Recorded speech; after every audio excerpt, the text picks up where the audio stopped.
La révolte des parapluies en 2014, relâchée sous caution. Les explications d'Estelle Farge.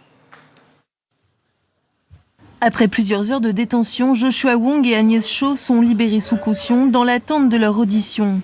Cette dernière devrait avoir lieu le 8 novembre prochain. En attendant, tous deux se disent déterminés à poursuivre la protestation. Nous continuerons notre combat même s'ils nous arrêtent et nous poursuivent en justice. Nous voyons très clairement que le régime et le gouvernement de Hong Kong cherchent à créer la terreur blanche pour tenter de dissuader le peuple de Hong Kong de participer au mouvement social et au mouvement démocratique pour le futur. Mais nous, le peuple de Hong Kong, n'abandonnerons pas, ne serons pas effrayés par cette terreur blanche et cette injustice. Figure du mouvement qui sévit depuis des semaines sur le territoire semi-autonome, ces deux Hongkongais de 22 ans ont été arrêtés à l'aube après l'interdiction par la police de nouvelles manifestations qui devaient se tenir ce week-end. Des associations ont dénoncé une tentative chinoise de museler l'opposition, des accusations rejetées par la police.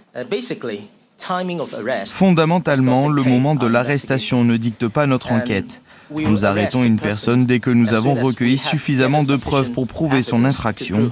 L'allégation selon laquelle nous aurions choisi le moment de notre arrestation est totalement fausse. Ces derniers développements inquiètent la communauté internationale. Par la voix de la chef de sa diplomatie, l'Union européenne a jugé la situation extrêmement préoccupante. L'évolution de la situation à Hong Kong au cours de ces dernières heures est extrêmement préoccupante. Nous attendons des autorités de Hong Kong qu'elles respectent la liberté de réunion, d'expression et d'association, ainsi que le droit à manifester pacifiquement.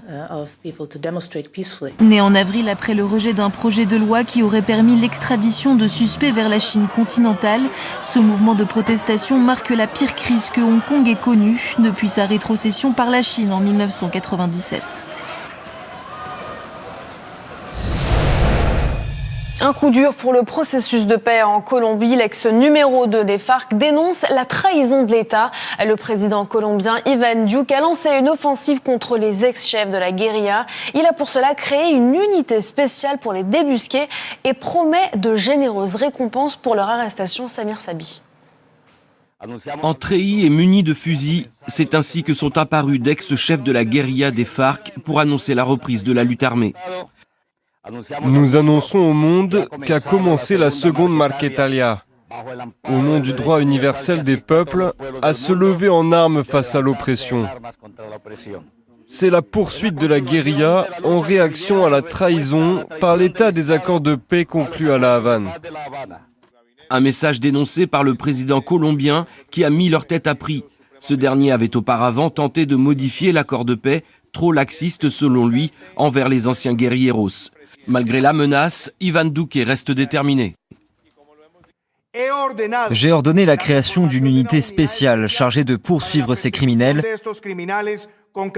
dotée de capacités renforcées de renseignement et de recherche sur tout le territoire colombien. Pour chacun des criminels de cette vidéo, une récompense de $1 million sera fixée pour les informations permettant de les capturer. L'ancien président et artisan du processus de paix, Juan Manuel Santos, affirme que la majorité d'entre eux demeurent cependant dans le cadre du processus de paix. C'est également ce qu'affirme le chef du parti politique FARC. Proclamer la lutte armée en Colombie aujourd'hui est une erreur délirante.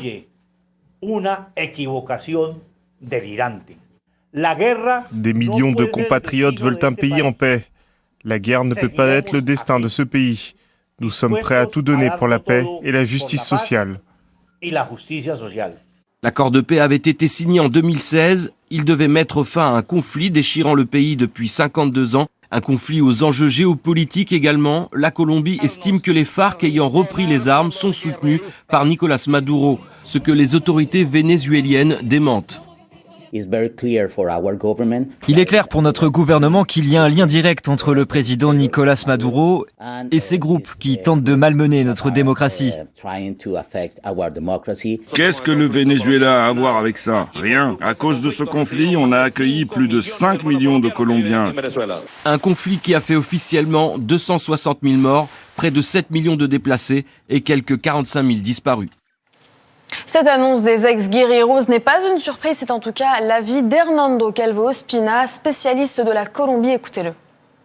Je crois que c'est quelque chose qu'on attendait. Et